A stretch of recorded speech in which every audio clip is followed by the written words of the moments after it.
Você grava para a gente? Certo. Tiago, você não quer ser o mediador de hoje, de novo, para reaquecer? Posso ser o mediador. Tá. Quanto à exposição do capítulo 6, eu confesso que eu não achei as minhas anotações. Vocês viram que eu estava aqui me levantando e mexendo em papéis porque eu estava procurando as anotações. Mas eu estou com o livro na minha frente, tenho os destaques, e talvez a maneira mais simples e despretensiosa de retomar o ponto do capítulo 6 é usar uma fichinha que deve ter um ou outro erro, não mais de continha, mas um ou outro erro no uso de um ou outro termo, que eu enviei a todos pelo Zap. Né? Por quê? Porque eu acho que dessa fichinha, a gente pode, que é um pequeno aftermath, né? Um pequeno, vou ser pedante, um pequeno Fazit, como se diz em alemão, de todo o capítulo, a gente pode retomar noções, reforçar noções. Bom dia, Tiago. E o Zusa fez a barba, gente. Isso é bom sinal. É verdade, eu fiz. E aí, e depois, quanto ao capítulo 7, a gente pode pular, selecionar um trecho. E é isso. Tá bom? O que vocês acham? Certo. Perfeito, então, vamos lá. Vamos lá. Eu vou... o Henrique disse que já está entrando. Eu, da minha parte, vou abrir aqui. Peço 2 minutinhos a vocês, porque eu preciso achar o documento que eu enviei a vocês e para poder abrir.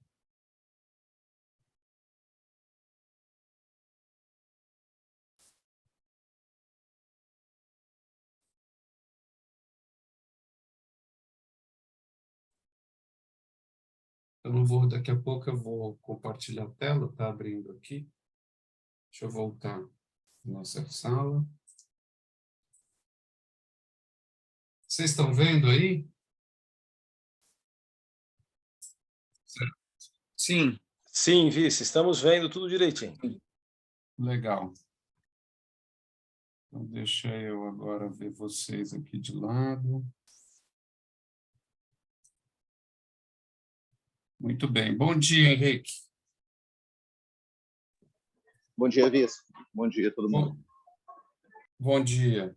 Então, gente, essa fichinha que eu elaborei, inclusive, trocando mensagem com o Henrique e com o Tomás, que observou o erro no uso de um termo com o qual eu me confundi, que era o termo em alemão, etc., e que é o Arbeitstag, que está traduzido por jornada, eu achei que podia não ser, etc. Ela acho que é o resumo da ópera, do capítulo 6, e é relativamente simples.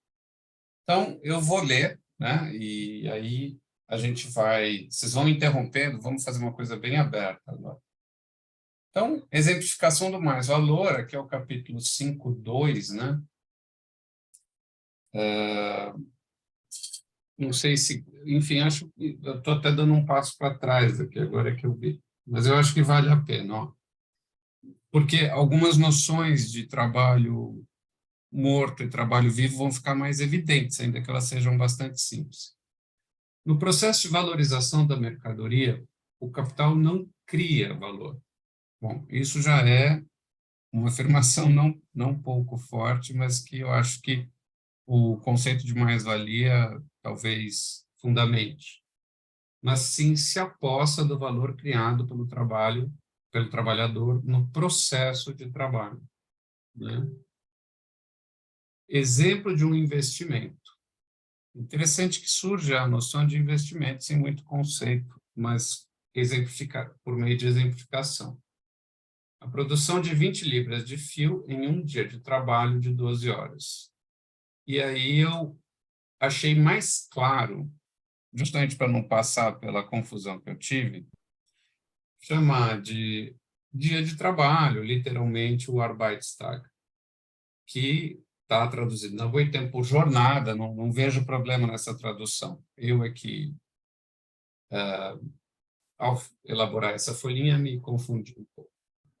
Então, supondo-se que 2 dias e meio de trabalho produzem 10 libras de fio,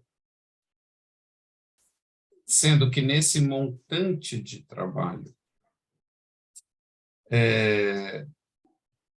meio de 2,5 é trabalho vivo, né? Que seria capital variável, né?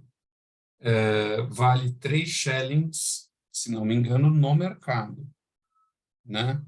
E aí eu acho que no futuro, provavelmente o Tomás vai saber nos explicar isso melhor. No futuro, a gente vai ter que entender melhor como se dá essa relação valer 3 shillings no mercado, o que é isso, uma vez que o mercado já contém um valor que talvez seja distorcido por ser no mercado, por não ser o do processo de trabalho. Mas isso é uma questão que eu apenas lanço aqui para a gente acabar a exposição simples aqui. Vice, eu posso só fazer uma intervenção aqui, que eu acho que vai clarificar uma coisa que talvez para algumas pessoas possa estar confuso. Você pode subir um pouquinho? Aqui, ó, só para ficar claro. A produção de 20 libras de fio em um dia de trabalho, ou seja, em 12 horas trabalhadas, produz-se 20 libras de fio. Quando o Vice escreve 2,5 dias de trabalho produzem 10 libras de fio, não está dizendo que você tem 2 jornadas e meia de trabalho aqui. Ele está dizendo que em 10 libras de fio, você tem um valor contido que equivale a 2 jornadas e meia de trabalho. Sendo que meia jornada de trabalho vivo, né? Que é o tempo do trabalho, que é a metade lá daquele 12 horas, que era um dia de trabalho, né? Mais os 2 dias de trabalho que vem através da matéria-prima, né? Do trabalho morto. Assim, só porque às vezes quando você lê 2 dias de trabalho produzem 10 fios de fio, você pode achar que é a duração de 2 dias e meio de trabalho. Quer dizer, de fato é, né? Mas é porque aqui você está considerando a produção também da matéria-prima. Perfeito, perfeito. Eu mesmo tenho colocações e perguntas sobre isso, mas acho que é muito importante deixar claro o que o Tomás acabou de deixar. E, nesse sentido, já tem aqui uma notinha sobre a distinção trabalho vivo e trabalho morto. A gente chama de trabalho morto, eu não vi o Marx chamar até agora de trabalho morto. Ele fala de trabalho passado e diz que esse trabalho passado é resgatado do mundo dos mortos. Mas como ele chama o trabalho, o dia de trabalho do trabalhador de trabalho vivo, fica boa a distinção, trabalho morto, trabalho vivo, né? Então, qual é a notinha? Essa em destaque. Notar que trabalho passado, algodão, e aí eu coloco alguns itens que são como que expressões diferentes, formulações diferentes do mesmo conceito. Então, trabalho passado como algodão é o quê? É o objeto do trabalho, isso é um conceito, né? É o objeto do trabalho, é a matéria-prima, é o meio de produção que eu estou chamando de tipo A, porque haverá um meio de produção que eu vou chamar de tipo B, que é a máquina, que é o objeto entre a matéria-prima e o trabalhador, tá? Que é o que vem em seguida. Ó. Trabalho passado é igual a algodão mais fuso. E aí vem meio de trabalho, instrumento, meio de produção tipo B, certo?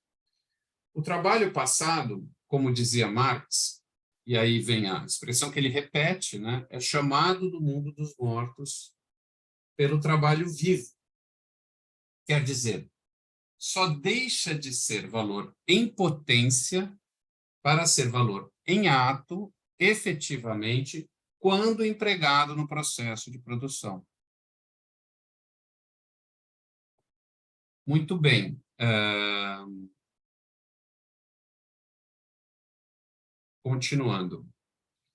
Bom, o que é meio dia de trabalho que custa 3 shillings no mercado, né? Em termos de tempo? Meio dia de trabalho são 6 horas, nesse exemplo, né? Terceiro elemento do exemplo, o valor do tempo de trabalho socialmente necessário é 3 shillings. Então, eu sempre acho que esse aqui é o conceito realmente mais fundamental e decisivo. É o conceito de tempo de trabalho médio, né? Acho que faltou um médio aqui. Tempo de Eu trabalho. acho que, na verdade, a definição que está tautológica aqui, o valor do tempo de trabalho socialmente necessário. Na verdade, o que você quer dizer é que Não, é que eu o valor quantifiquei. da força de trabalho ou o tempo de trabalho socialmente necessário para produzir a força de trabalho, né? Isso que você quer dizer. Isso. Acho que o que eu quis dizer é o seguinte, que o que são 3 shillings? O que quantifica 3 shillings? Se não me engano, ele quantifica o tempo de trabalho socialmente necessário. Não é Não, isso? Então, mas correto. o Eu quero dizer comentário... assim, do que, entendeu? Que você não colocou... você colocou valor e depois tempo de trabalho socialmente necessário, mas você quer dizer aqui da força de trabalho, né? Posso ajudar? Tentar ajudar, Tomás? Tem a Claro. impressão que o que o Tomás está falando, Vice, é o seguinte: o tempo de trabalho já é aquele denominador comum ao qual você quer reduzir o valor. Ou falar valor do tempo de trabalho cria uma dissonância aí, tal, né? Não é isso, Tomás? Ou seja, não é o valor do tempo de trabalho, esses 3 shillings é o valor que é dado pelo tempo de trabalho médio socialmente necessário. É isso, Tomás? É mais ou menos como se você falasse assim, o quilo do algodão é o peso dele. Ou, sei lá, o peso do algodão é a quantidade de quilos, entendeu? Um pouco, porque assim, Entendi. o que eu estou querendo dizer assim, você tem que falar do que, assim, calma aí, como é que eu posso voltar? Valor é igual tempo de trabalho socialmente necessário. Essa é uma identidade, entendeu? Então já É corrigi, ó. igual tempo de trabalho Valor. socialmente necessário. No caso específico do exemplo agora, ele está dizendo que o tempo de trabalho socialmente necessário para produzir a força de trabalho é igual a 3 shillings, entendeu? Entendi. Acho que é precisa a sua correção e em tempo, fiquei até feliz. Eu coloquei exatamente o que você disse. Valor é tempo de trabalho socialmente necessário. Assim, não tem qualquer ambiguidade. E o teu exemplo, Tomás, acho que foi bom. O peso é 3 quilos. Não, peso é outra coisa. A expressão deste peso é 3 quilos. Né? Legal, legal. E, agora, por outro lado, acho que o Tiago colocou também o ponto principal, né? Quer dizer, qual é a medida universal de valor? A medida universal. A medida não é uma medida. No fundo, foi um pouco isso que eu acho que o valor que o Tomás quis dizer. Medida é o conceito geral, não é o exemplo, né? E ela é o tempo de trabalho socialmente necessário, que é tempo médio, né? E, às vezes ele fala médio, às vezes ele tira o médio, mas está sempre implícito o médio. Muito bem. Aí a gente vai começar a usar essas siglas para economizar um pouco, né? Então, notar que o tempo de trabalho socialmente necessário é a medida de tempo de trabalho é a média, desculpa, de tempo de trabalho em determinada sociedade que um trabalhador assalariado deve trabalhar para garantir seu meio de vida. Então, eu estou arriscando uma formulação minha do conceito, uma definição minha do conceito. Sua subsistência material. Marx chama o valor criado por esse tempo de trabalho, e eu acho isso fundamental, de Tageswert, valor do dia. Então, eu acho que essa noção de Tageswert é muito importante porque, enfim, por N motivos, mas o que me chama a atenção é que, numa outra sociedade que não capitalista, esse conceito vai ser fundamental para pensar a organização da economia e das relações de trabalho, etc. Né? Porque por quê? Como definir a subsistência? O que é a subsistência? Internet faz parte da subsistência hoje? Ou só comida? Enfim, as minhas dúvidas são, às vezes, muito banais e ingênuas, mas acho que, para o grupo, isso não é ruim. Porque são as dúvidas banais que mais exigem. Eu acho que você tocou num ponto essencial, porque a luta política vai se dar, acho que, em dois termos, né? Só para pincelar, eu acho que é pela disputa do qual é a jornada de trabalho, que eu me lembro que tinha um quadro numa casa dos meus pais, que era uma passeata de trabalhadores, sei lá, 14 horas, 12 horas, 10 horas, né? É a luta pela jornada e pelo que conta como essa sobrevivência, né? Isso é, eu quero mais lazer, é a música dos Titãs. Eu não quero só comida e água, eu quero lazer, eu quero o que conta como a reprodução do trabalho, o que conta como a reprodução da vida, vai ser tema de uma disputa política, ou seja, e de valorização, portanto, da jornada, desse valor, do Tageswert. Desculpa a intervenção, mas acho que são as duas lutas políticas centrais. Eu acho que, especialmente na reunião de hoje, a gente tem que trabalhar com intervenções mesmo, porque essa é uma reunião menos sistemática na apresentação. Bom, não, e talvez indo um pouco além demais, o Wert aqui o Arbeitstag, eu entendo bem esse conceito. Também acho que entendo bem o de tempo médio de trabalho socialmente necessário. Esse Wert é um Wert que, para mim, parece transbordar um pouco o objetificável. É só isso que eu queria dizer. Os outros eu vejo como objetificáveis, porque eles são, inclusive, quantificáveis no mercado. Né? Diga, Mas, Tomás. assim, a questão é que Tageswert é idêntico a TTSN. Como é que você consegue achar o TTSN objetificável e o Tageswert não? Entendeu? Então, são sinônimos. Igual você falou, o valor é o tempo de trabalho justamente necessário. Ele está falando Wert, é o valor. Então, dizer que... Ele está usando 3 sinônimos. E como é que calcula isso? Aí que tá. Por exemplo, né? Aí eu acho que são 2 questões fundamentais, né? Se você for pensar, né? Isso que o Thiago trouxe. Por um lado, é uma disputa política por aquilo que conta como subsistência, né? Obviamente, para o capital, a tendência é sempre reprimir o salário a ponto de o que é considerado socialmente necessário é apenas o mínimo, né? Assim, para o ideal, para o capital, é igual no Rio Grande do Sul, você tem escravo, a única coisa que você dá é a quantidade de calorias suficiente para ele ser capaz de trabalhar no dia seguinte, né? O mundo ideal do capitalista é esse, né?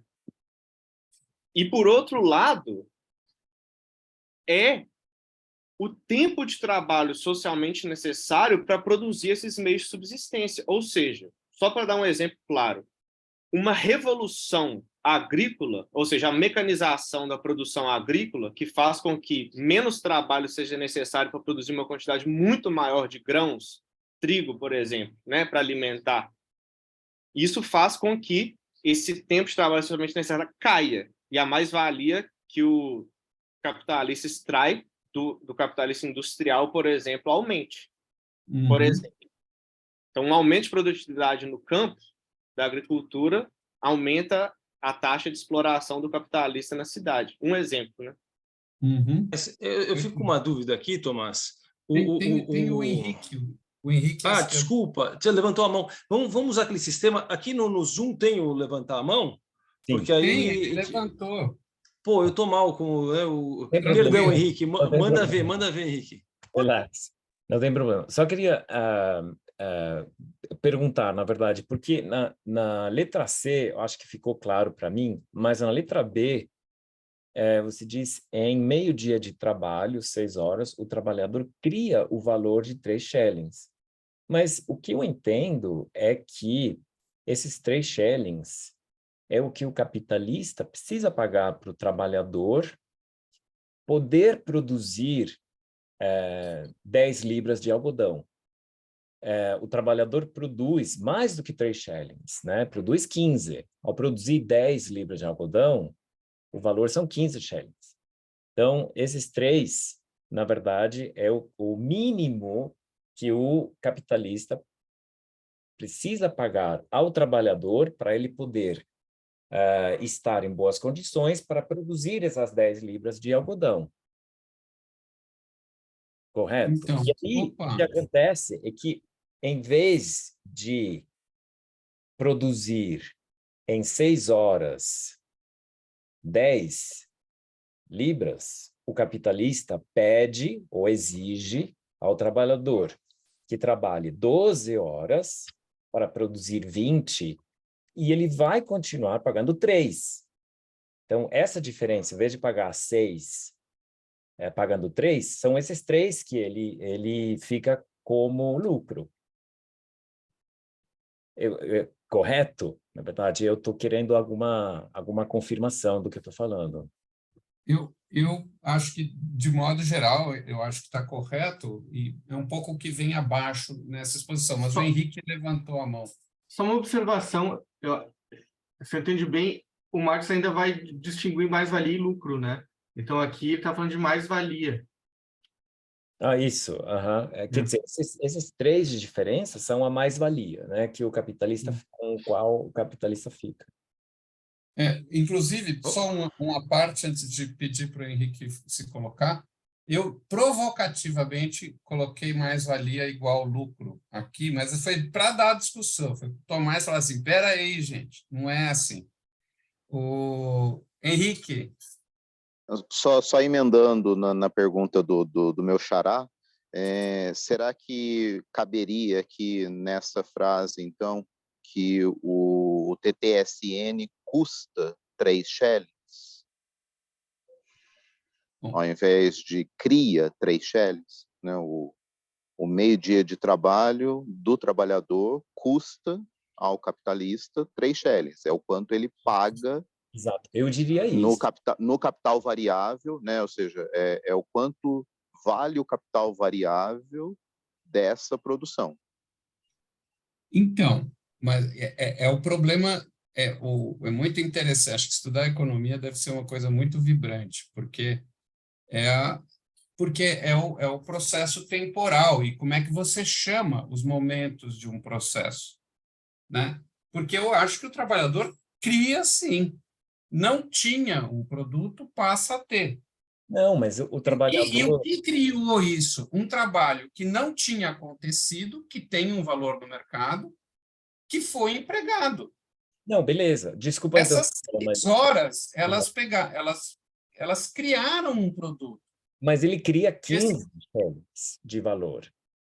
No mercado, as 10 libras com 6 horas de trabalho o capitalista vai poder vender essas 10 libras de algodão por 15 shillings. Então o trabalhador cria 15, não cria 3. Eu tenho uma sugestão. A gente termina a exposição do exemplo, porque daí a gente tem mais elementos para voltar a isso. Tá. Mas, Vissa, só ainda reforçando isso que o Henrique está dizendo, realmente, ele cria 3 e custa 3. Eu acho que uma coisa não exclui a outra. Porque 12 shillings é capital constante, que é matéria-prima e fuso. Então, o capitalista vai vender as 10 libras por 15 shillings. Então, ele criou uma mais-valia de 3 shillings e custou um capital variável de 3 shillings. Ah, tá. Perfeito. Posso E aí, em cima disso, ainda poderia ter o lucro, pelo que eu entendi. Tá. O que pode causar um pouco de confusão, eu acho, aqui, são duas coisas que a gente tem que ter em mente. Primeiro, não, várias, né? Assim, eu acho que esse esquema que o Vista fez, ele é muito bom, assim, se a gente vai realmente passo a passo, porque no começo, ele começa falando de jornada de trabalho, né? Então, a jornada são 12 horas, tem que ter sempre isso em mente. A jornada são 12 horas, ok? Isso é o tempo que um trabalhador entra na fábrica, bate o ponto e sai.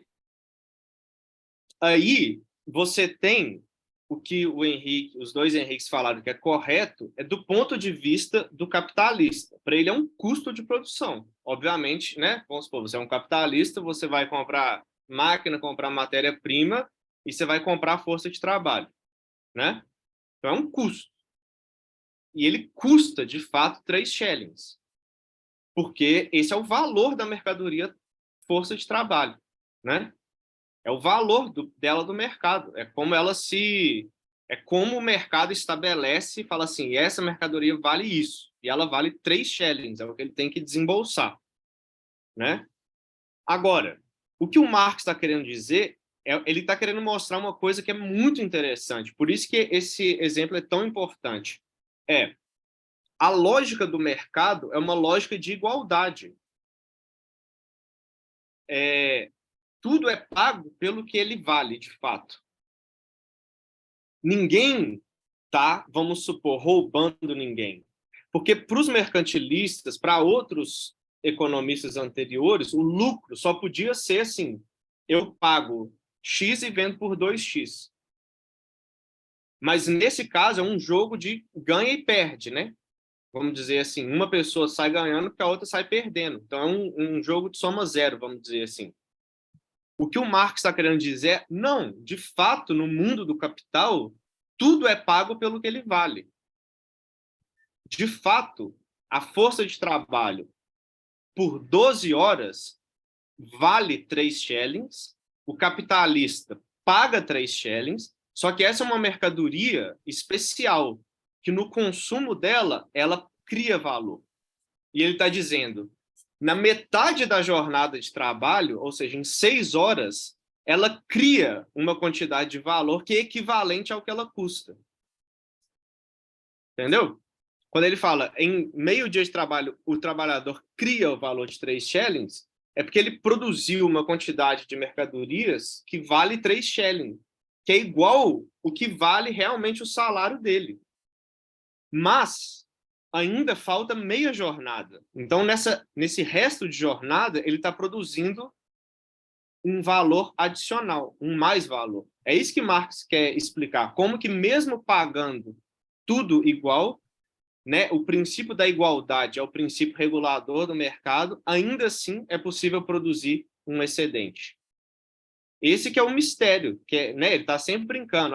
Isso aí é uma coisa que ninguém entende, né? Né, parece um truque de mágica. Por isso que é difícil entender mesmo. Essa exposição que você fez, Tomás, acho absolutamente essencial, acho que é o ponto. Essa ideia de que as coisas, né, outra maneira de falar de igualdade, é a ideia da objetividade do valor. O Marx vai insistir muitas vezes o valor objetivo. Tem um capítulo em que ele, né, ele fala assim, não, eu não vou discutir a tentativa, às vezes, e isso acontece na prática, mas do capitalista de abaixar o salário. Porque eu vou supor que está sendo pagado sempre aquilo que o trabalho efetivamente vale, o valor objetivo. Então, tem toda exatamente a suposição de que as coisas estão sendo pagas pelo seu valor. Agora, o que mostra, né, a sua comparação com o mercantilismo é que quando você faz esses raciocínios simples, que no fundo são muito simples, é o mercado, então eu comprei por 10, vendi por 20 e tal, isso mostra como o dinheiro troca de bolso, isso mostra como o dinheiro muda de mãos, mas não mostra como é criado o valor. Né? Acho que uma maneira de a gente entender toda a empreitada aqui é mostrar, o Marx está fazendo um baita esforço para tentar mostrar que o capitalismo cria valor. Né? E não apenas um mecanismo simples de, eu vou fazer uma analisinha de mercado, eu queria tanto, vendi por tanto, oba, ganhei uma grana aqui, o outro perdeu. Que esse é um jogo de soma zero, que alguém ganha, alguém perde. Alguém teve o lucro, alguém perdeu. E eu fiquei muito intrigado, Tomás, com a sua exposição, com a intervenção anterior que você falou o cenário ideal do capitalismo, e essa é a parte que ainda não fecha na minha cabeça, muita coisa não fecha, mas essa particularmente. O cenário ideal do capitalista é o Rio Grande do Sul, você falou. É você minimizar ao máximo o salário, né? A escravidão. Mas isso não é historicamente correto, e, portanto, acho que teoricamente incorreto, porque a escravidão não é boa para o capitalista. Por isso que a Inglaterra boicotou, fez de tudo para acabar o tráfico, ou seja, porque a escravidão não permite esse processo. A não mercantilização do trabalho não permite justamente esse processo de criação do valor. O escravo, ao não estar com o trabalho dele, com a força de trabalho dele, como produto de um mercado, não permite colocar em andamento todo esse mecanismo de criação de valor e de mais-valia. Não é isso? Estou errado nessa avaliação? Ou seja, tem algo aqui que essa tentativa eu queria entender. Porque é claro que do ponto de vista tanto é que vai ter essa luta por jornada e pelo que conta como valor objetivo do trabalho, ou seja, o que conta como reprodução da força de trabalho. Mas não está claro para mim que a minimização máxima, tendendo à escravidão, no fundo só as calorias, seja o cenário ideal do capitalista. E acho que é com isso que joga, de certa maneira, quem vai falar que não, o capitalismo pode ser um capitalismo humanizado, pode ser um capitalismo social, e isso pode ser, inclusive, uma boa forma capitalista. Não sei, fiquei com essa dúvida, não sei se é para responder agora, tá? Mas só para anotar aqui o que me pareceu relevante. Né? Não sei se a gente... Podemos voltar para a exposição do Vissa? Não, o Adriano levantou a mão também. Desculpa, Adriana, eu não me acostumei a ver essas mãozinhas levantadas aqui. Thiago, pode deixar que eu fico... A sua mente é muito poderosa, ela não pode ser desperdiçada com nunca sei se você está me sacaneando, Vissa. É verdade. Não, então, pessoal, eu só queria fazer duas observações. Como eu estou tentando entender assim, o Marx até aqui, me parece difícil aceitar essa ideia que se cria valor. Eu estou tentando entender mais no sentido de transferência de algo que está pressuposto ali, entendendo que o Marx aceita aquele princípio que do nada se cria. Seria um princípio ontológico. Então, o que você faz, de alguma forma, é transpor um tipo de valor em outro. Quer dizer, existe um momento que você passa a chamar algo de valor, que é quando você cria mercadoria. Mas você tem aquela, vamos chamar assim, energia, que é a força produtiva, né? a força de trabalho, que está ancorada, em última instância, no trabalho vivo, que tem, então, seu elemento natural. Quer dizer, o trabalhador ele precisa se alimentar, então isso também vai ter um custo, né? Mas é dali que você tira a força de trabalho. Mas isso, por sua vez, quando você começa a transformar os produtos necessários para a sobrevivência também em valor e em mercadoria, você cria, então, uma espécie de ciclo, assim, em que você transfere o valor de um lugar para o outro. Eu não consigo ver de onde viria um valor assim extra, sabe? A não ser da própria da própria reprodução da natureza, do trabalho vivo, né? Do ser humano e da reprodução do ser humano. E aí só uma outra observação com relação a como eu entendi a observação do Marx com relação ao trabalho escravo. Ele não chega a analisar isso até onde a gente leu de maneira focada, mas ele faz algumas observações. Não lembro em qual capítulo, mas acho que é um desses que a gente leu há pouco tempo, ou talvez até no capítulo 6 ou 7. Eu não estou lembrado. Mas ele compara o trabalhador assalariado com o trabalhador escravo, e ele vai dizer, bom, o trabalhador escravo, ele faz um uso dos meios de produção, que nem sempre é o mais ou de melhor aproveitamento. E me parece que tem uma questão de desenvolvimento das forças produtivas e do uso do trabalho vivo, que é mais aperfeiçoado no capitalismo do que no trabalho escravo. Então, quer dizer, existe um interesse aí de adaptação, porque quem usa o trabalho escravo, na verdade, está aproveitando menos os meios de produção, porque eles vão durar menos tempo, porque supostamente os escravos não utilizam direito, os destroem, etc. E também vão usar a força de trabalho que está menos desenvolvida e, portanto, vai demorar mais tempo. E aí, no conjunto da coisa, vai ter um custo maior do que o custo médio geral na comparação com o capitalista, né? Quem usa, quer dizer, considerando que o... Não, desculpa, aqui eu usei errado, né? Estou considerando que o capitalista não é o escravista, né? Vamos chamar assim o capitalista escravista e o capitalista liberal. O capitalista liberal vai conseguir um melhor aproveitamento da força de trabalho, e com isso ele vai baixar o tempo necessário de trabalho e, consequentemente, vai mudar ali o valor da mercadoria. Gente, só uma coisa. O Henrique levantou a mão, o Tomás levantou a mão. Eu estou tentando levantar a mão faz tempo, só que eu não encontro essa mão nesse Zoom infernal. Então, eu vou... E agora o Thiago... Reactions, raise hand. Reactions. Tá. O problema é que eu estou compartilhando tela e some esse negócio. Você entendeu? Quando você compartilha a tela, tolhem a sua mão. Você tem o privilégio de compartilhar a tela e perde as mãos, que é o que o principal instrumento do trabalhador. Claro, mas você quer ter tudo também, Viz? Você quer ter... Acho que eu estou muito ganancioso. O cara é moderador, apresenta, controla a tela, modera e ainda quer levantar a mão. Não, o que eu quero é expressar a minha falta de jeito com a tecnologia. Bom, então, gente, eu estou com a mão levantada também, tá? Mas acho que agora é Henrique, Tomás e Thiago. Agora, eu vou também colocar uma coisa em termos de organização. Falta pouquinho para acabar o exemplo. Então, eu acho que convém a gente discutir agora, mas uma hora vamos fazer uma pausa para acabar o exemplo, tá bom? Então, acho que é o Henrique, o Tomás, o Thiago e eu. Encerre em você mesmo, Vice. Acabaram as inscrições, aí você pega a palavra e já segue no exemplo. Perfeito. Isso. Tá, eu vou tentar ser breve, então, pensando em duas coisas aqui. Também me incomodou bastante na leitura desse capítulo a questão da escravidão, mas eu fiquei pensando também que o Marx não está descrevendo uma sociedade escravocrata, ele está descrevendo uma sociedade capitalista. Então, todo o ferramental, toda a análise dele talvez não caiba para analisar um cenário diferente desse que ele está analisando. É uma suposição de que talvez a gente esteja levando a ferramenta do Marx em cima de um cenário que não era o interesse dele. E tentando fazer também, mas ainda com relação a isso da escravidão, tentando fazer o que seria o cenário perfeito para o outro lado. Né? Se o cenário perfeito para o capitalista é pagar apenas as calorias do trabalhador, o cenário perfeito para o trabalhador seria que fosse pago para ele tudo aquilo que ele produziu. Então, até aproveitando o exemplo, ele teria que receber 6 shillings e não 3.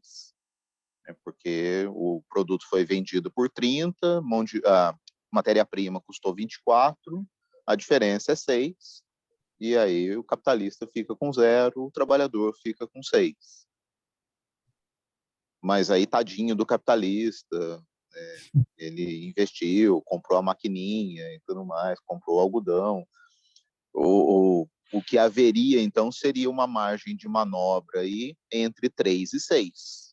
Então, achar o valor adequado entre 3 e 6, que assim, já estou antecipando porque foi o material que eu preparei na apresentação anterior, né?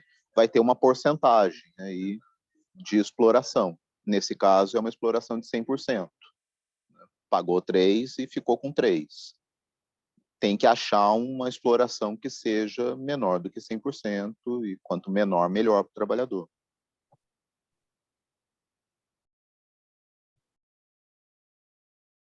Certo, acho que é o Tomás agora.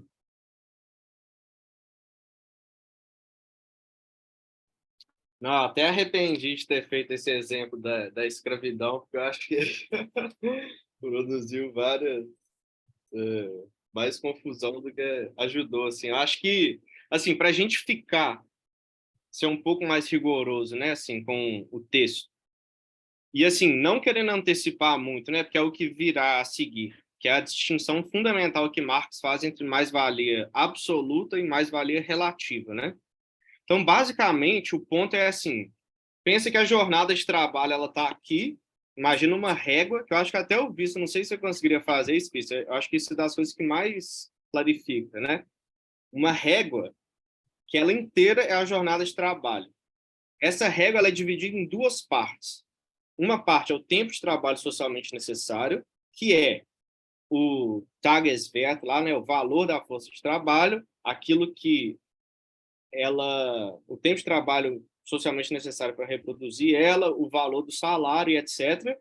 E depois você tem aquela outra parte, que é a parte que o trabalhador trabalha sem receber, vamos dizer assim, né? Ele produz outras mercadorias que excedem o valor do trabalho dele, né? Então, nesse exemplo aí, né, são as 12 horas divididas em 6 horas. Em 6 horas, ele cria 3 shillings de valor, nas 6 horas seguintes ele cria 3 shillings de valor, só que o valor da jornada de trabalho inteira é igual a 3 shillings, que é o tempo de trabalho somente necessário para reproduzir. Então, pensa que existem 2 mecanismos possíveis para você aumentar a mais-valia. Ou você estende a jornada de trabalho como um todo, isso é a mais-valia absoluta, né? Então, ao invés do trabalhador trabalhar 12 horas, agora ele vai trabalhar 18. Então, você ganhou 6 horas a mais, né? Sim, estou dando um exemplo absurdo. Só estou dizendo que esse é a mais-valia absoluta. Você estende a jornada de trabalho, o tempo de trabalho socialmente necessário vai permanecer o mesmo, portanto, você vai explorar mais o trabalhador. Por outro lado, a mais-valia relativa, ela aumenta sempre quando o tempo de trabalho socialmente necessário contrai. Então, permanecendo a jornada de trabalho do mesmo tamanho, se o tempo de trabalho socialmente necessário diminui, a exploração aumenta também. O que eu estava querendo dizer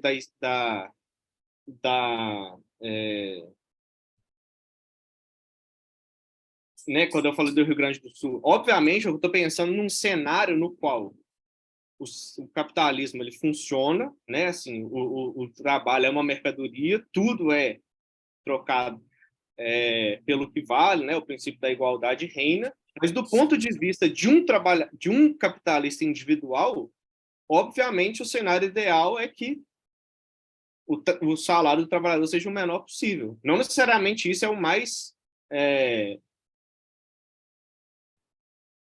vamos dizer assim, Na lógica melhor para estritamente o sistema do capitalista. capital como um todo, mas da perspectiva de um capitalista individual, isso é uma coisa que você sempre tem que ter em mente também nesse livro. Existe uma tensão permanente entre o que é o ponto de vista do capitalista individual e o que é o sistema capitalista como um todo.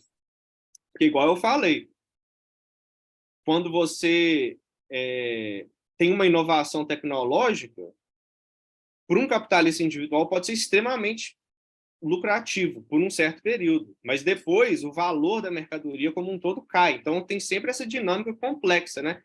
Você tem essa coisa do lucro extraordinário, depois a equalização das taxas de lucro, etc. Assim, o mercado ele é muito complexo, assim. Mas obviamente que excepcionalmente para um capitalista individual, o melhor é pagar o mínimo de salário possível. Mas, obviamente, se você pagar o mínimo de salário, a demanda da sociedade vai cair, os trabalhadores não vão ter dinheiro, depois vai rebater no capital que ele não vai poder produzir mais tanto, né? Porque ele não vai ter demanda para os produtos. Enfim, então acho que são duas óticas de consideração diferentes. E eu acho que tem uma outra coisa também muito importante sobre o que o Adriano falou, é que se tem uma coisa muito clara assim, em Marx, é a rejeição absoluta do princípio do não se cria nada a partir do nada, né?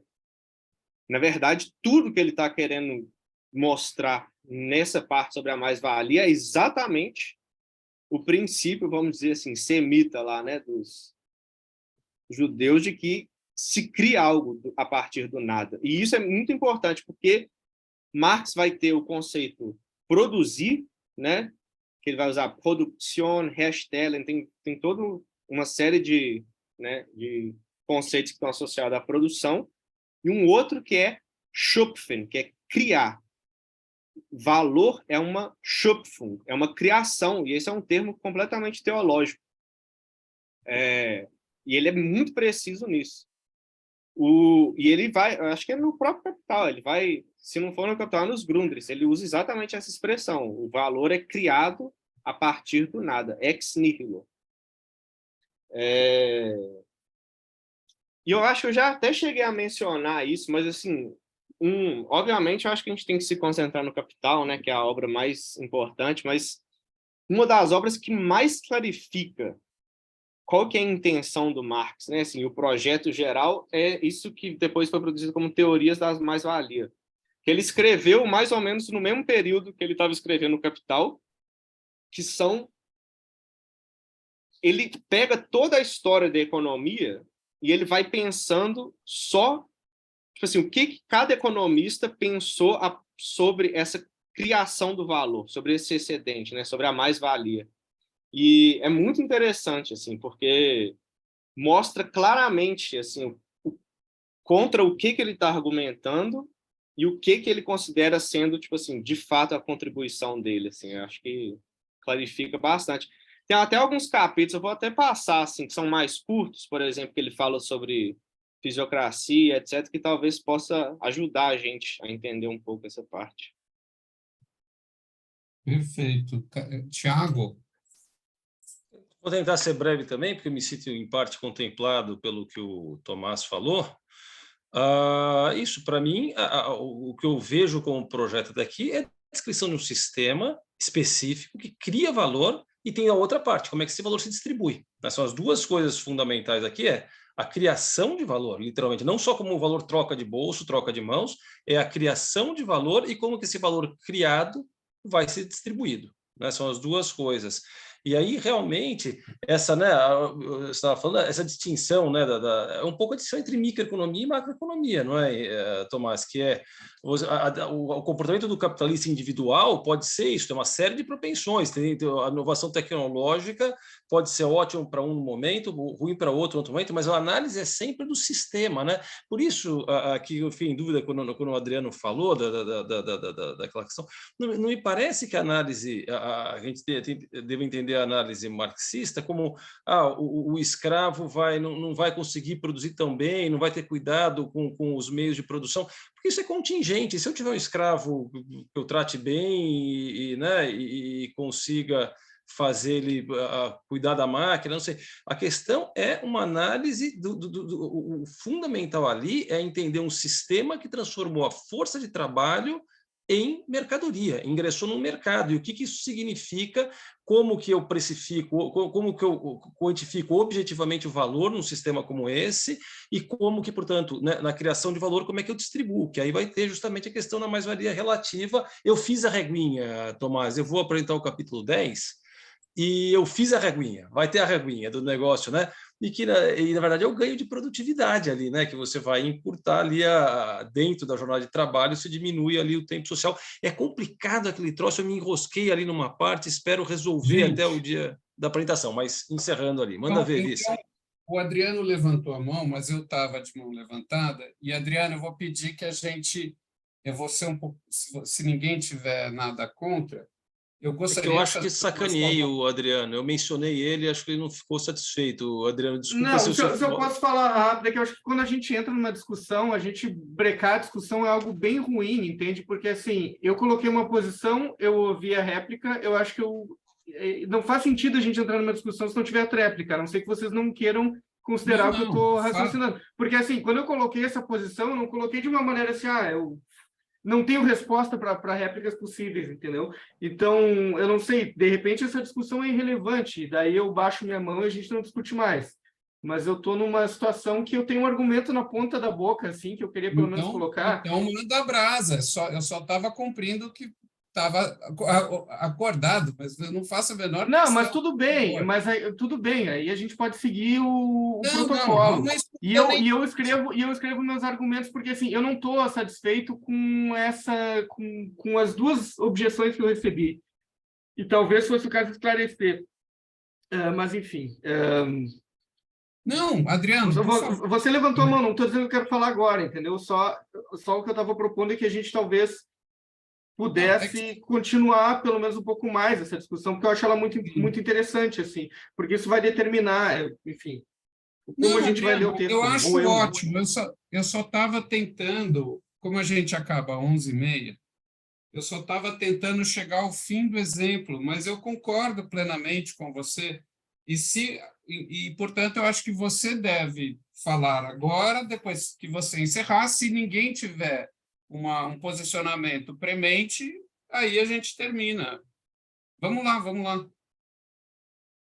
Não, então, só que eu queria colocar rapidinho, é que eu acho que, assim, talvez eu tenha colocado a questão de uma maneira confusa, mas me parece que, quando eu digo transferência, não necessariamente a transferência de produção de mercadorias. E me parece que aqui é um corte, e claro, isso eu teria que investigar melhor no texto, entre o processo de produção de mercadorias, que a gente entra na economia, e tem um processo natural, e existe um momento de transferência da natureza para o processo de trabalho aqui, e aí da produção de mercadorias.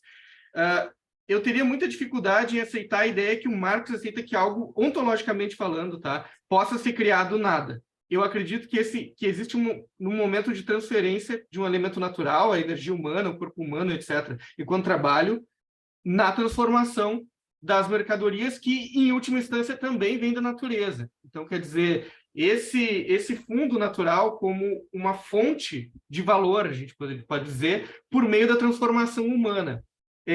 Porque eu acho que, se a gente aceitar a ideia que se cria valor do nada, isso colocaria uma discussão metafísica bastante... aí teológica mesmo, o Tomás falou em teologia, né? Agora, é o Marx um teólogo desse tipo? Por exemplo, a ideia que, não sei, Deus cria, né? Porque se ele for, aí, bem, eu não estou dizendo que necessariamente ele não é, mas eu teria que investigar melhor o texto, né? Mas o caminho de leitura que eu estou tentando seguir é justamente aquele que evita o tipo de metafísica que eu chamaria de uma metafísica bem anti-iluminista, inclusive, né? Porque o iluminismo, no geral, tem esse princípio da manutenção da quantidade de matéria, de energia, seja lá o que for, né? Que do nada nada se cria. Está lá no Descartes, acho que Kant vai aceitar, o Hegel de uma outra maneira também. E se ele aceita isso, eu teria que... Eu tenho dificuldade em aceitar essa ideia, entende? E teria que ver como que ele colocaria isso sem cair numa má metafísica, digamos assim, né? Uma metafísica pré-kantiana, uma metafísica bem teológica. E com relação à questão do trabalho, Thiago, me parece que tem um ponto que é o seguinte: eu acho que a diferença não é que o capitalista que explora o escravo não paga pelo trabalho dele, ele paga de uma outra forma, porque ele paga pela alimentação, paga pela manutenção daquele escravo, né? E ele precisa fazer isso, assim como o capitalista liberal vai fazer com as máquinas, né? Então, de alguma forma, tem um valor aquele trabalho, que é o valor de manutenção da força do trabalho. A diferença é a maneira que ele paga. Um vai pagar na forma de salário, o outro vai pagar, enfim, na forma de... permitindo que ele tenha acesso a uma parte, né, do que ele mesmo produziu. Enfim, eu acho que eram esses pontos, assim. Essa questão da criação, eu acho que seria interessante investigar, né?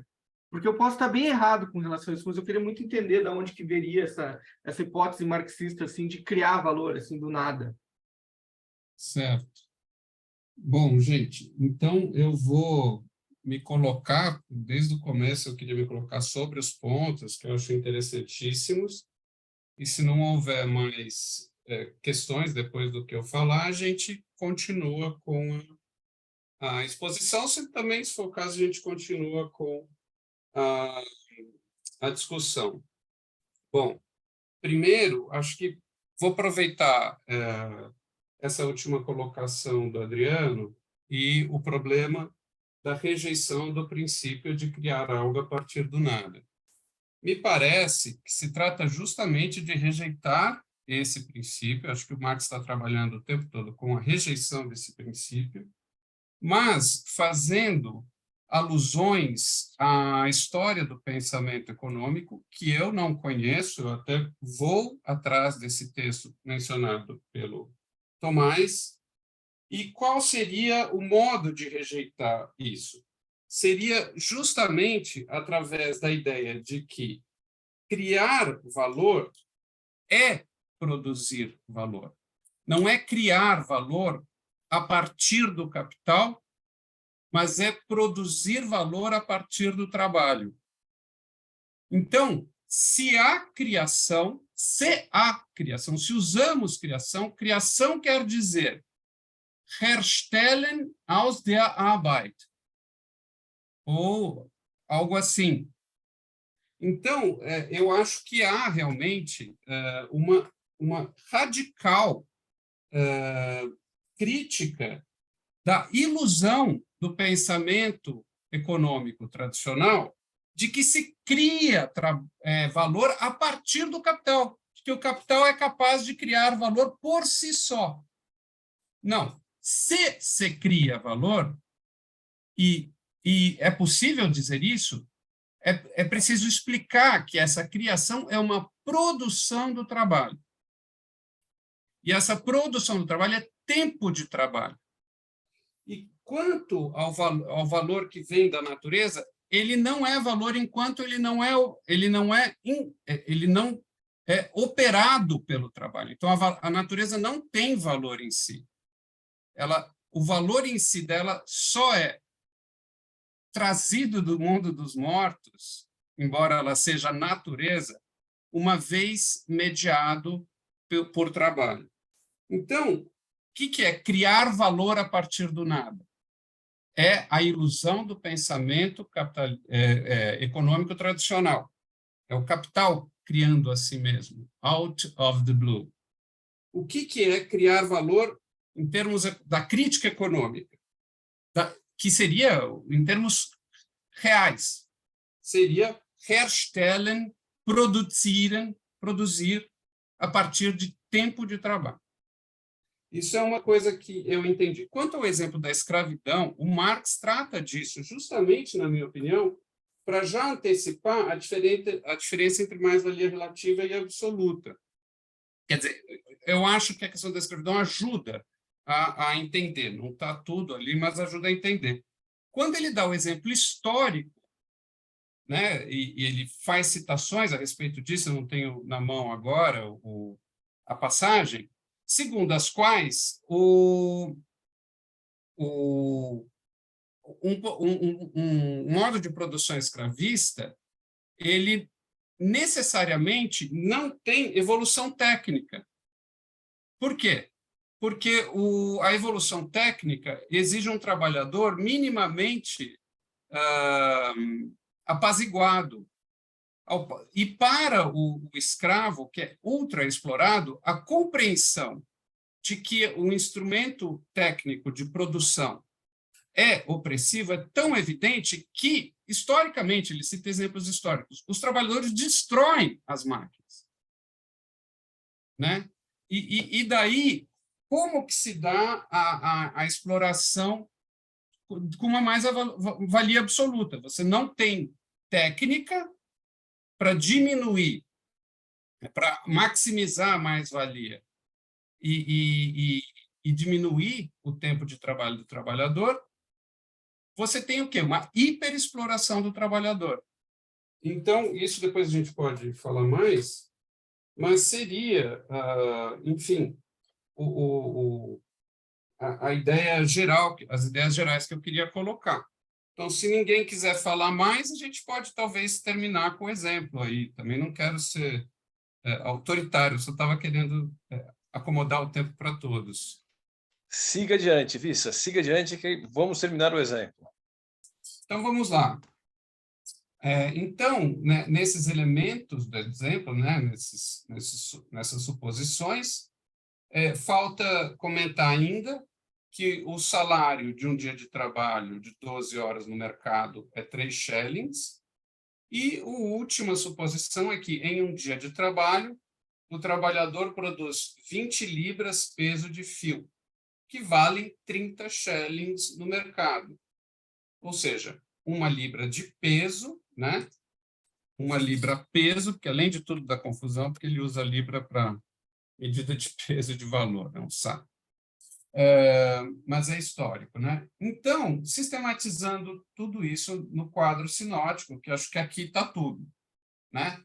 Um dia de trabalho de um trabalhador numa fábrica X, certo? Lá da Inglaterra do século XIX. 6 horas de trabalho. Então, eu dividi o dia de trabalho em 2 partes, tá? A jornada de trabalho em 2 partes. Então, na primeira parte, por motivos analíticos expositivos, digamos, para mim mesmo, didáticos, eu consegui entender assim, na primeira parte do dia, que são 6 horas de trabalho, o que é dispendido? 2 dias e meio de trabalho, dos quais meio dia de trabalho vivo e 2 dias de trabalho morto. O que se produz? 10 libras peso. Qual é o investimento? 3 shillings, certo?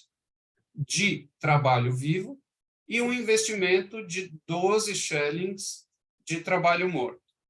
Marx chama trabalho vivo de capital variável e chama o trabalho morto de capital constante. Muito bem. Qual é o valor total do investimento do capitalista? 15 shillings. Qual é o valor criado? 15 shillings. Só fazer as contas. Na segunda parte, repetem-se todos os itens. É idêntico. Só que não se paga os 3 shillings do investimento em trabalho vivo. É a única diferença. Vamos fazer as contas do total. A segunda parte é a segunda metade da jornada de trabalho, né? Exato. Na segunda parte da jornada, nas 6 horas restantes, depois do break, do xixi e do cafezinho. Né? Então, vejam, o total de valor, né? 5. Quantidade de produção, 20 libras peso. Investimento em trabalho vivo, 3. Aqui é que está mais ali. Investimento em trabalho morto é o mesmo. Valor do investimento, 27. Olha aí o capital maravilhoso, criando valor a partir do nada. Não. Olha aí o processo real de produção, criando valor como produção. Acho que é isso que está em jogo aqui. E aí, o balanço é o que a gente acabou de ver, e aí eu coloco as minhas perguntas, né? Primeiro, uma nota. Notar que a diferença entre valor criado e salário pago, no caso 3 shillings, é o lucro. Aqui eu pus provocativamente, eu sei que isso está errado, mas eu queria escutar quem entende do conceito. Eu coloquei o lucro do patrão. Eu ia colocar só o mais valor, mas eu falei assim, eu vou colocar que é o lucro justamente para dar confusão e a gente esclarecer.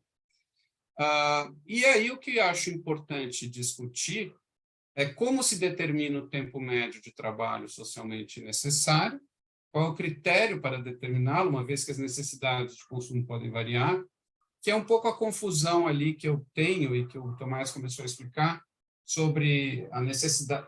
Acho que tem 2 elementos aí, né? O mercado como expressão real de valor e a questão do que é o mínimo para a subsistência.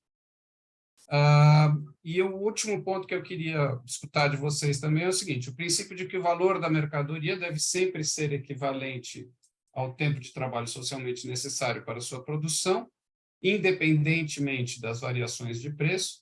Diferenças de preço tenderiam a equacionar no tempo a expressão valor igual TTSN, ou não, é isso? Enfim, é isso, gente, eu falei bastante agora.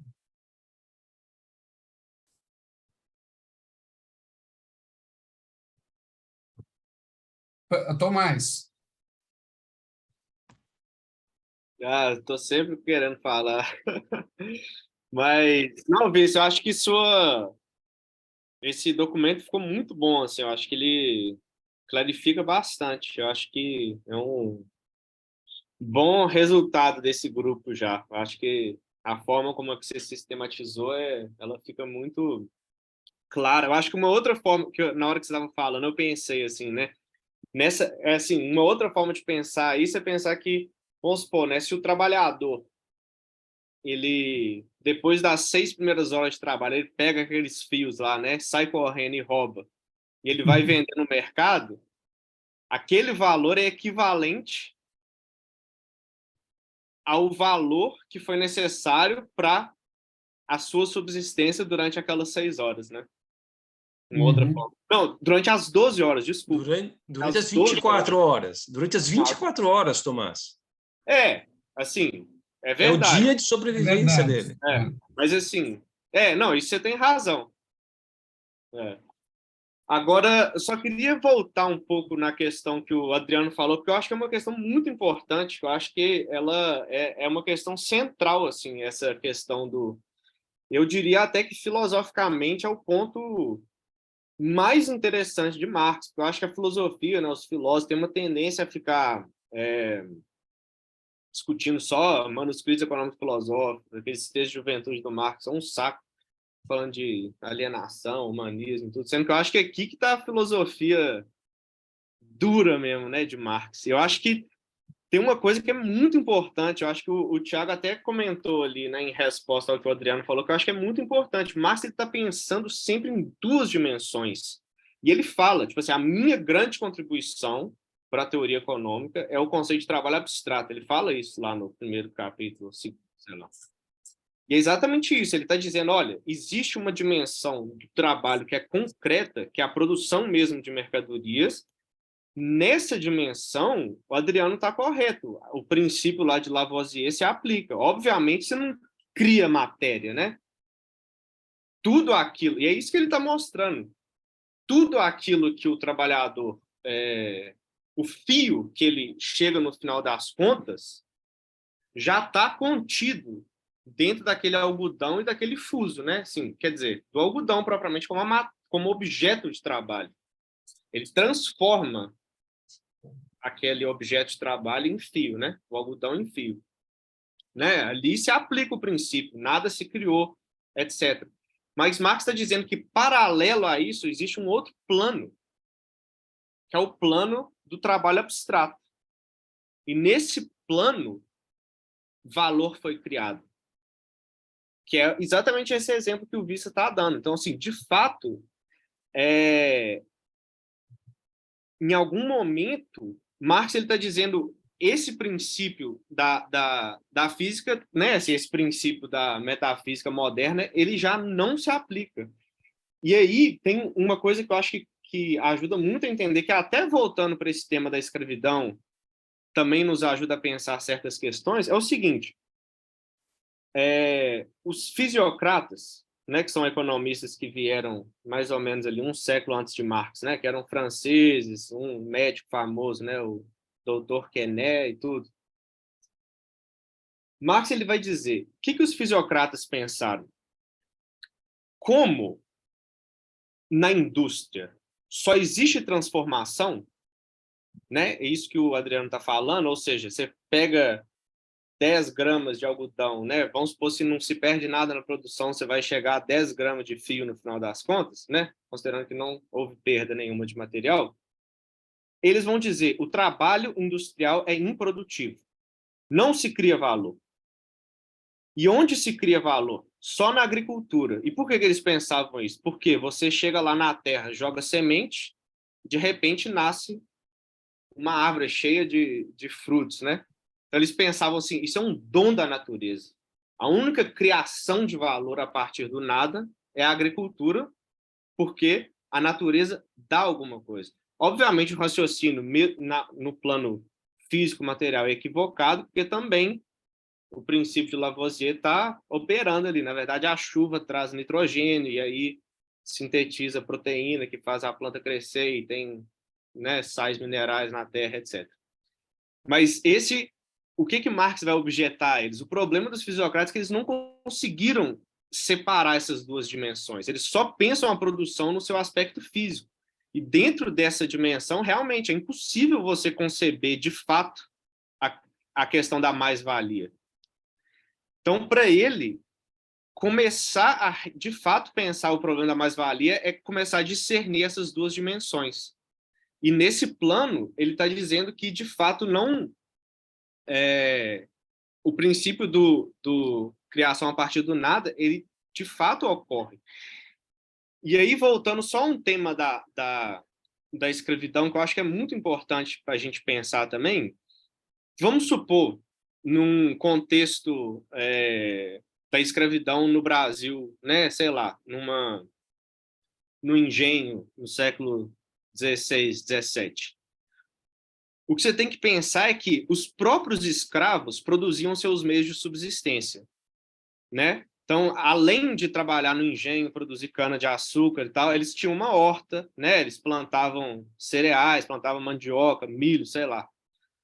Então, ali você pode medir exatamente onde está esse limite exato entre o tempo de trabalho socialmente necessário para a reprodução e o tempo do trabalho excedente, né? Porque, vamos supor, eles trabalham 3 horas sei lá, na plantação de milho por dia e, sei lá, 12 horas no engenho.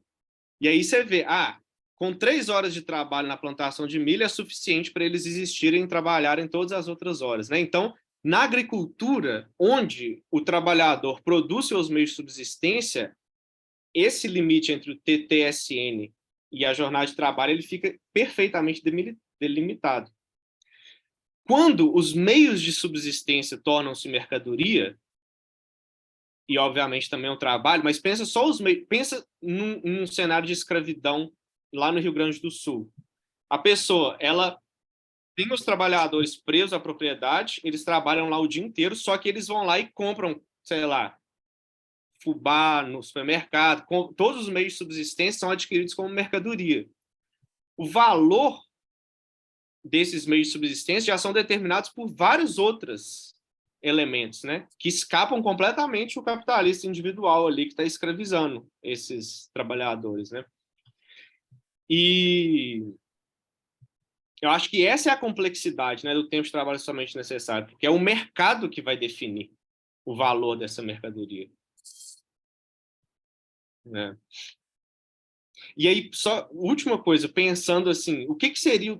Porque o Adriano falou, havia mercado de escravo, de fato. Só que qual seria, então, o valor do escravo no mercado, de um ponto de vista marxista? Seria o tempo de trabalho socialmente necessário para produzir. Ou seja, o tempo de trabalho de todos os marinheiros que fizeram o trabalho, tipo assim, o tempo, quanto de alimento eles gastaram dentro dos navios para ir lá na África e buscar, entendeu? Assim, o tempo, o transporte, né? O trabalho da pessoa que capturou, sei lá, quanto que eles pagam, entendeu? Tudo isso está incluído ali naquele preço do mercado. Legal. Acho que eu entendo. Acho que fazer algumas observações. Então, primeiro, só uma nota, hein? Uma nota para a gente não esquecer. De organizar, antes de terminar essa reunião, organizar as próximas, que estou um pouco perdido o que vai acontecer, qual é a sequência dos estudos. Então, Vista, só lembrar de fazer isso, tá? Agora, indo à discussão substancial, eu acho, aqui eu vou fazer coro com o Henrique Marins, quando ele falou lá atrás, né,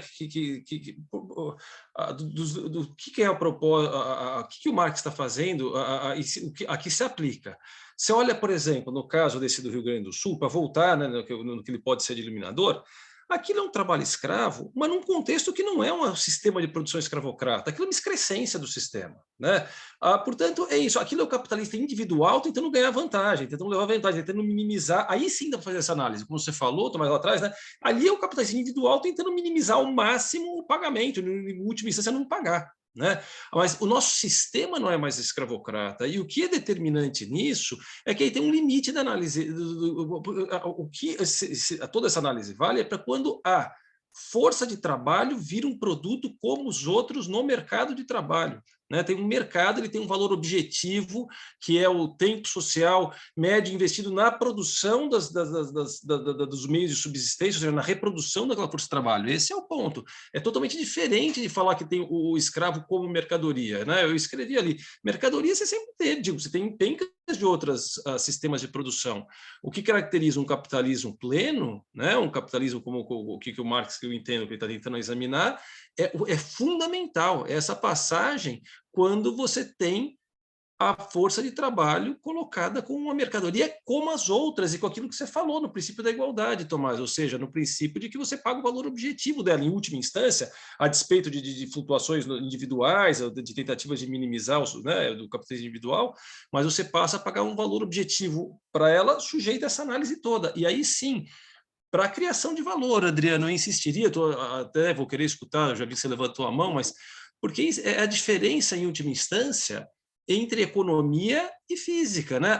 Do ponto de vista da física, o Adriano falou, claro, está contido ali, o fio está contido no algodão mais o fuso, eu diria mais, contido na energia que o trabalhador teve que gastar para produzir aquilo, portanto, na comida que ele comeu, portanto, nos processos de agricultura. Você tem ali um sistema que, do ponto de vista biológico e físico, tem que se fechar. O planeta Terra é um fluxo de energia, de matéria. Essa é a análise da física. Do ponto de vista de uma análise econômica, essa é a diferença. Saímos do mundo da física e entramos na economia, no campo da... Né, e eu me lembro da introdução no livro do Patrick Swayze, falando, não sei como é que o pessoal esquece que a economia é uma ciência humana, no sentido, ela está regulando relações humanas. Né? E aí, nesse plano, a criação passa a ser possível. Agora, eu me pergunto, e é uma questão filosófica, acho muito relevante, né? O que exatamente está sendo criado quando você fala que está sendo criado valor? Não é uma nova matéria, não é uma nova energia, nada que viole os sistemas físicos de análise. O que? São novas relações de produção, são novas maneiras de produzir, aumentar a produtividade, justamente são relações em que o ganho de produtividade passa a ser sistemático, mais do que em outras épocas. Exatamente o que está sendo criado? São novas formas de organização social. Eu tenho essa dúvida. E o meu exemplo aí pode parecer bobo, que eu coloquei no chat, mas amor se cria. Né? É uma analogia um pouco frouxa, mas estamos aqui numa relação. Vissa, vou usar você. Então, procria. Amor cria e procria. Então, vamos lá. Amizade se cria. Eu estou num comércio de relação com você, a gente vai trabalhar no mesmo lugar, a gente está produzindo coisa, do ponto de vista físico a gente produz, a gente tem mas de repente surgiu ali do nosso contato uma coisa que não tinha, contava, amizade, o amor, o que quer que seja, é um pouco frouxo, mas, de novo, o que se criou exatamente quando se criou a amizade? Não sei, né? Agora eu precisaria analisar exatamente o que foi criado, é uma nova forma de troca humana entre mim e o Vissa? Bom, o que se criou na economia, que é uma ciência humana, quando você cria valor? Né? Essa é uma investigação interessante, mas eu acho que a análise marxista criou-se valor, ou seja, você tem uma sociedade que produz valor incessantemente. Isso me parece a descrição dele do capitalismo, e que pode ser virada, me parece, como um elogio do capitalismo. Está aqui, uma sociedade que cria valor. Economicamente, compara o que a gente cresceu nos últimos 2 séculos com o crescimento em 2.000 anos anteriores. Né? Você criou muitas relações de produção novas, muitas técnicas novas, e isso que eu acho talvez seja parte dessa criação de valor. Bom, era isso. Acho que é o Adriano e o Henrique, mas eu vou dizer o seguinte, o Henrique é quem está nos oferecendo o Zoom, e o Henrique tem um limite, né, Henrique? Então, vamos lembrar disso, que a gente tem que encerrar que horas, Henrique? 11h50. Certo. Então, só lembrando a todos isso, aí eu peço a palavra que o Adriano fale, depois o Henrique, e o Tiago, se quiser, caso ele não tenha esquecido a mão levantada.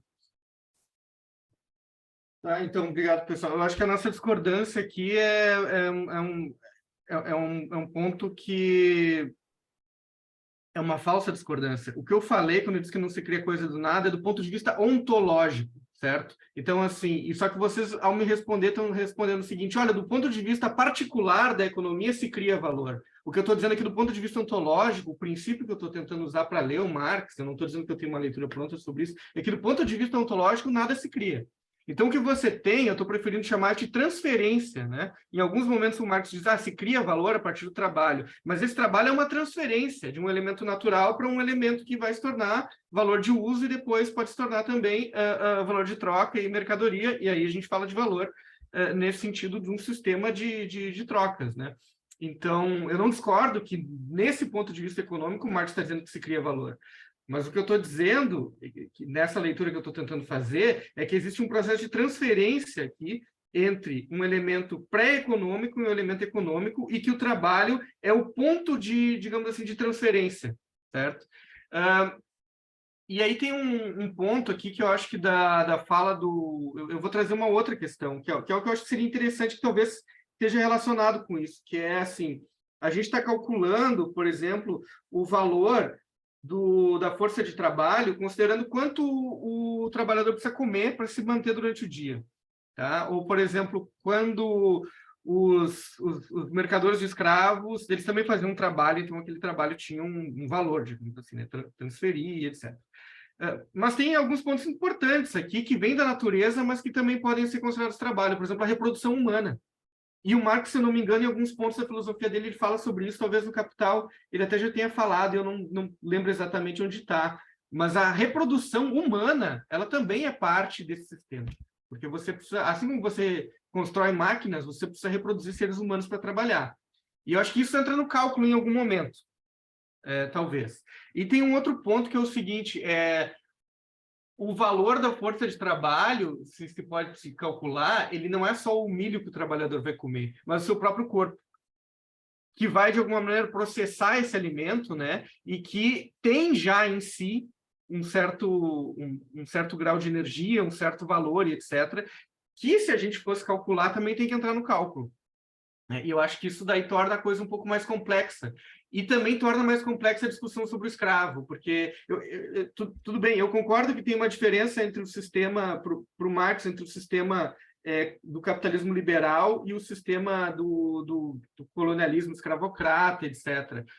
Mas não me parece que seja suficiente simplesmente dizer assim, não, mas é que a gente paga agora pela força de trabalho, antes não. Não, a gente estava pagando já pela força de trabalho, só que extraindo mais-valia em um momento diferente. Enquanto na sociedade liberal, você tem uma espécie de flexibilização desse comércio da força de trabalho, que na sociedade escravocrata você não tem. Então, não estou necessariamente discordando, mas não me parece tão claro assim, que existe um limite claro, assim, uma fronteira, né? É isso. Obrigado. Henrique e Cassiano, depois. Tá. Não, na verdade, assim, só uma reflexão a partir da discussão que eu achei super, assim, instigante, que me parece, assim, que o Marx, ele fala um pouco dessa transferência do que o Adriano estava falando. Por exemplo, ao produzir um casaco, né, o algodão, tem uma transferência do valor de uso do algodão como matéria-prima, que vai ser transferido depois na produção de um casaco. E esse novo valor de uso, que é o casaco, é isso que no mercado vai ser quantificado com um valor diferente, né? Enfim, eu só queria dividir essa reflexão. Cassiano? Oi, estou aqui. Eu queria só acrescentar aqui duas questões que me parecem interessantes. Achei a discussão também bastante profícua hoje, falando especificamente aqui da questão que foi mencionada, né, das fontes do Marx e que tipo de relação a gente pode estabelecer entre esse texto e a história do pensamento econômico. Eu me lembro de uma fala do Elinho, num dos encontros anteriores, que existe aí toda uma bibliografia até sobre as notas de rodapé do Marx, né? E uma das coisas que aparece numa nota de rodapé do Marx é uma breve menção a John Locke.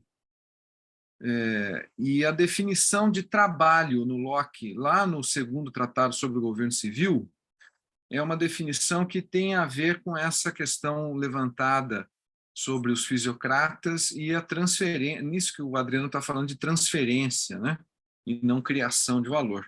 O labor, lá no tratado, aquilo que se traduz como, no tratado lá do Locke, tem uma diferença entre labor e work, né? Que nem sempre aparece nas traduções por absoluta inépcia dos tradutores, que igualam as duas coisas e traduzem tudo como trabalho. Mas o work é fruto do labor. O que é o labor lá no Locke? O labor é aquilo que o esforço humano acrescenta à natureza. É claro que nesse modelo do Locke, que é um modelo mercantilista, ele está pensando trabalho como uma relação indivíduo-natureza, né? Que é um modelo antigo, e não como uma relação social. Mas o que me interessa aqui, eu acho que é uma questão importante, porque o Locke ele está numa linha de continuidade ali, de uma tradição democrática que é anti-robesiana, né? E que passa para Rousseau e por Rousseau passa para Marx, que é justamente a ideia de que você nega o poder a um único só, né? Tá aí uma tradição filosófica aí importante, é que o trabalho, esse labor, ele é uma função ativa, humana, de acrescentar valor a algo que não tem valor social e que só vai ter valor social pela interação humana. É o próprio conceito de valor-trabalho da tradição moderna do século XVIII, que está no Ricardo, que está no Adam Smith, que está nos fisiocratas, que o Locke define, né? O Locke é o inventor da ideia de valor-trabalho, apesar de aparecer pouquíssimo no Capital, né? Em outros escritos aparece, não sei exatamente, não li tudo que o Marx ele escreveu, mas enfim. E a outra coisa que eu queria só observar, que eu acho que é importante para essa nossa discussão, se não me engano, qual que é o título do capítulo 5 do Capital? Eu baixei aqui o PDF, né? Mas Processo de trabalho e processo de valorização. O processo de trabalho e o processo de valorização, justamente. Então, o que me parece é que ele está trabalhando aí, no caso, o Marx, né, com as contradições, né, desse processo. Não é? E eu acho que, assim, pela leitura que eu fiz há muito tempo já desses textos, eu não me lembro exatamente qual é o comentador que fala isso, mas essas contradições, né, que apareceram aqui hoje, elas se dão justamente na tentativa de descrever a linearidade do processo. Acontece que esse processo não é um processo linear. Então, essas contradições elas são esperadas, né, por causa disso, porque justamente essa que é a questão, né, a transformação, né, do processo lá de mercadoria em capital, ele não é linear, né? E aí estamos vendo as contradições desse processo que aparentam criar tem uma aura aí metafísica, mas, na verdade, se a gente for a fundo, esse processo não é linear. Enfim, era só isso que eu tinha para... Não é uma objeção, né? São só observações, acrescentar aí pontos à discussão. Gente, eu vou precisar sair daqui a pouco, então se eu sair... São riquíssimas as suas observações. Eu queria dizer que a gente tem mais 5 minutos, porque o Henrique usa o Zoom para dar aula depois dessa reunião. Vamos organizar a semana que vem, então, o trabalho, Vissa? O que vai ter? Qual é a quarta-feira que vem? Qual é a coisa? Como é que estamos? Deixa eu abrir aqui o nosso Google Docs. Eu vou, inclusive, dividir tela. Vou fazer isso. Só uma observação, a gente, então, no fim, não entrou no capítulo 6 e no 7, né? Mas tudo bem. É meio pressuposto, vocês não acham que a gente... Eu não sei se a gente... volta para o 6 e para o 7 de novo na próxima semana, ou a gente pode avançar um pouco? Eu pergunto a vocês o mesmo. Ó, Gente, então, só para avisar, desculpa aí, rapidinho, só para avisar que eu não consegui alterar essa tabela, mas a minha apresentação seria do capítulo 13 no dia, acho que 12. Eu acabei não conseguindo colocar aí, mas estava combinado, né? pode colocar aqui, então, bom, na Então, verdade... isso que eu queria saber, Só o calendário está mantido? Essa pergunta da Yasmin é importante. O calendário está na tela. Está mantido esse calendário, então. Não está mantido, isso. porque nós já estamos no dia... Eu preparei minha apresentação no dia 15 de março, que era semana passada. Não, Exato. Pelo menos a coluna da direita não está mantida. Exato, é isso que eu estou perguntando. Vamos corrigir isso aí agora. Então, ó, aqui Beleza, hoje... mas só para... Tá. Tá, que dia que você pode, Yasmin? Porque a Não, questão é... Diga. A minha parte seria o capítulo 13, as sessões 4, 5 e 6, só isso, assim. Para mim, o dia pode ser qualquer um. Tá, deixa eu só anotar aqui, depois a gente vê o dia direitinho.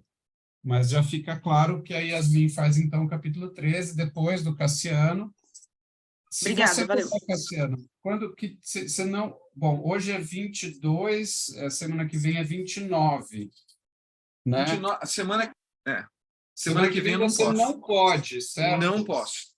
Mas tudo bem, porque a gente se atrasou, então isso aqui vai ficar... Ó, eu estou colocando um pouco aleatoriamente, depois eu divido isso por Zap e por e-mail, para a gente deixar bem redondinho, tá? Mas... acho que o mais importante agora, aqui foi cancelado, né? Não teve, cancelado. A de hoje foi rediscussão, capítulos 5, na verdade foi só os 5, né? Rediscussão, capítulo 5, e agora a gente precisa decidir se na semana que vem a gente vai... o que a gente vai ler, né? Se a gente vai continuar uma discussão mais demorada dos capítulos 6 e 7, ou se nós vamos avançar para o capítulo 8. E, se o formos, quem preparará? Pergunta tola, por que não tinha o capítulo 8 e 9 previstos na diagramação inicial? Porque passava do 7 para o 10. Eu fiquei pasmo com isso, mas como estava no calendário... Não, tinha tudo previsto. É que foi alterando. E por isso, se você perceber, o que está em azul é o que aconteceu, o que está em vermelho é o que vai acontecer. O cronograma foi mudando, a situação foi se alterando e não ficou coerente a tabela. É isso, mas a tabela inicial, se você for ver, ela é perfeita, que está lá atrás, entendeu? Gente, eu também tive muitos problemas recentemente, então peço desculpas, a organização não ficou ideal, com certeza. Não, está ótima a organização. Mas... votação rápida, a gente, na sessão, no quarta-feira que vem, a gente rediscute os 6 e 7 ou a gente vai para o 8 e 9? Acho que qual é a sua relatoria, Vissa, nessa questão? A minha questão é a seguinte, a gente decide isso por Zap e e-mail. Vamos insistir no e-mail, né? Mas eu chamo as pessoas para o e-mail todo mundo usa Zap, Thiago. Você pode mandar depois para mim Não, é que você tem que ter voz também, né? Só que aí eu viro o seu Zap, porque você não tem. Daí, para você participar, eu faço o trabalho de Zap, de seu Zap, mas tudo bem, tem problema. Eu acho tão digno essa sua resistência, me identifico com ela, então eu Mas participo. O meu princípio é nunca criar nenhuma dificuldade para os outros por causa disso. Eu não tenho nenhum problema se eu estar no Zap, nenhum. Só me dá os highlights para eu saber quando que vai acontecer cada coisa. Claro. Então, só para dizer assim, eu vou dar meu voto aqui já, rapidinho, só para dar meu voto. Como o texto é muito difícil, tem muitos detalhes, assim, e eu particularmente estou com dificuldade pela quantidade de leituras, tarefas pessoais, etc., eu acho legal manter ainda no capítulo 6 e 7 na próxima reunião. Mas legal. Aí sou eu, né? Aí tem que ver o que vocês acham mais legal. Perfeito, Yasmin, super legal o que você colocou. Eu mesmo estou refletindo, talvez seja legal insistir também, né, nesses 2 capítulos. E aí eu pergunto também quem expõe. Eu mesmo vou ver os meus compromissos, conforme for, eu li com atenção o capítulo 6, mas pode ser uma coisa até mais de discussão aberta, com menos exposição e mais discussão, porque todos já terão lido, já houve exposição de ambos os capítulos, etc. Diga, Adriano.